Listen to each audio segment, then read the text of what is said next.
এটা ছিল ভিডিও ৩৬ নম্বর দিন। আর যেহেতু দুর্গাপুজোর শেষ, তাই আমি আবার কাজের দিকে রিটার্ন করে গেলাম। তো সবার ফার্স্টে গেলাম সকালবেলা অফিসের দিকে। তো ওখানে একটা মন্দির ছিল, তো মন্দিরের সামনে গেলাম। তো ওখানে হচ্ছিল কাজ, আর ওখানে দাঁড়িয়েছিলাম। দাঁড়িয়ে দাঁড়িয়ে আশপাশের ভিডিওটা, মানে লোকেশনের ভিডিওটা তুলছিলাম। সিরিয়াসলি খুব সুন্দর লাগছিলো। তো এইসব করতে করতে হয়ে গেছিলো দুপুরবেলা। তাই দুপুরবেলা আবার পড়ে গেছিলো অন্য কিছু কাজ। তো ওখানে গেছিলাম। ওখানে গিয়ে এরকম একটা সানসেট ছিল, যেটা বেশ ভালোই লাগছিলো।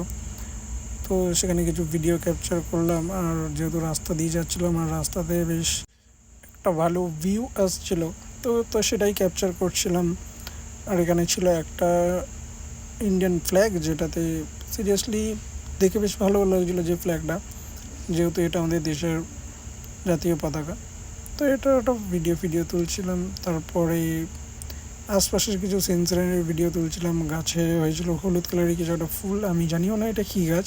সামনে দিয়ে একটা থার যাচ্ছিলো, যেটা খুবই সুন্দর দেখতে লাগছিলো, যেহেতু ওটা আমার একটা প্রিয় গাড়ি। তো এই করতে করতেই চলে এলাম রিটার্ন টু ক্যাম্প। তো এইভাবেই কেটে গেছিলো আজকে আমার ৩৬ নম্বর দিনটা।